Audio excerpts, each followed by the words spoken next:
Welcome to another video. दिल की धड़कन में बेकायदगी कुछ हार्ट कंडीशंस, कुछ मेडिकल कंडीशंस, साइकेट्रिक कंडीशंस और मेडिकेशंस की वजह से हो सकती है।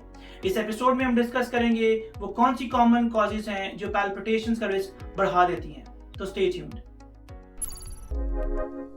तो स्ट्रेस और anxiety is on top of the list.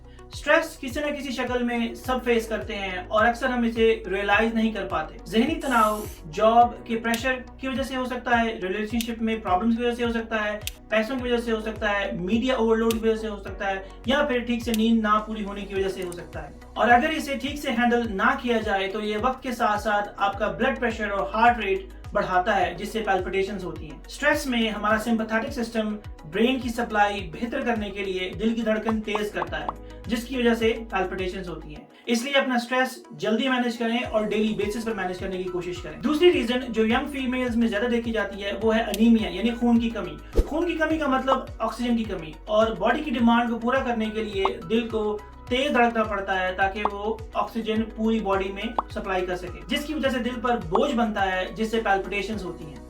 So specially in young females सिर्फ HB चेक करना और उसे ट्रीट करने से ही पैल्पिटेशन ठीक हो जाती हैं। तीसरी वजह है निकोटीन और कैफीन का ज्यादा इस्तेमाल। ये chemicals T, coffee, energy drinks, Coke या सिगरेट में पाए जाते हैं। ये दोनों ब्रेन में एक ऐसा केमिकल रिलीज करते हैं जिसे हम एड्रेनलिन कहते हैं, जो दिल पर डायरेक्ट असर करके उसकी हार्ट रेट को इंक्रीज करता है, जिससे पैल्पिटेशंस होने के चांसेस बढ़ जाते हैं। हर किसी का थ्रेशोल्ड डिफरेंट है, लेकिन अगर आप 3 से ज्यादा कप दिन में पीते हैं और आपको पैल्पिटेशंस होती हैं तो आप इसे कम करने की कोशिश करें। चौथी वजह है डिहाइड्रेशन, जो किसी भी वजह से हो सकती है। पानी की कमी से, डायरिया से, वॉमिटिंग से, हॉट वेदर से या फास्टिंग से। डिहाइड्रेशन के कुछ साइंस हैं। सिंपली अपनी स्किन पिंच करें और देखें कि कितनी देर में वापस जाती है। अगर ये 1.5 सेकंड से ज्यादा टाइम लेती है तो आप डिहाइड्रेटेड हैं। अपना वाटर लेवल इंक्रीज करें, पानी ज्यादा पिएं। तो ड्राई स्किन सबसे पहला साइन है। क्रैक्ड लिप्स, कॉन्स्टिपेशन, पट्टों में दर्द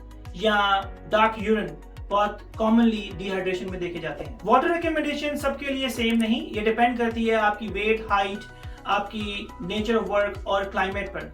लेकिन कोशिश करें कि आप पानी 2 से 3 लीटर के दरमियान जरूर पिएं। और सबसे जरूरी बात, अगर आपको प्यास लगे तो इस अर्ज को ओवरराइड ना करें। जिस वक्त प्यास लगे पानी जरूर पिएं। बाकी वजूहात में pregnancy, fever, low sugar, thyroid की प्रॉब्लम, COPD या स्लीप एपनिया शामिल हैं। कुछ मेडिकेशन जो एस्मा में दी जाती हैं, कुछ इनहेलर्स वो भी डायरेक्टली पैल्पिटेशंस कॉज कर सकते हैं। और लास्ट में सबसे इंपॉर्टेंट बात, कुछ दिल की बीमारियों से भी पैल्पिटेशंस का रिस्क बढ़ जाता है, जिसे हम कार्डिक अरिथमियास कहते हैं। इसलिए बहुत जरूरी है जब पैल्पिटेशंस मुसलसल महसूस होने लगे और कुछ एसोसिएटेड सिम्टम्स आने लगे, जो मैंने इससे पहले वाली वीडियो में एक्सप्लेन किया है, तो एक बार डॉक्टर से मशवरा करना बहुत जरूरी हो जाता है। इनमें मेनली वो कंडीशंस जो बचपन से ही होती हैं, लेकिन उनकी अलामात later in the life show होने लगती हैं, जिन्हें हम स्ट्रक्चरल हार्ट डिजीज कहते हैं, वो सारे फहरिस्त हैं। इनके अलावा दिल बड़ा होने से, अनकंट्रोल्ड हाई ब्लड प्रेशर से या फॉल्टी वाल्व से भी पैल्पिटेशंस का रिस्क बढ़ जाता है। और मजीद अगर हार्ट अटैक की हिस्ट्री है या आप उन मेडिकेशंस पे हैं जो दिल की धड़कन स्लो कर सकती हैं,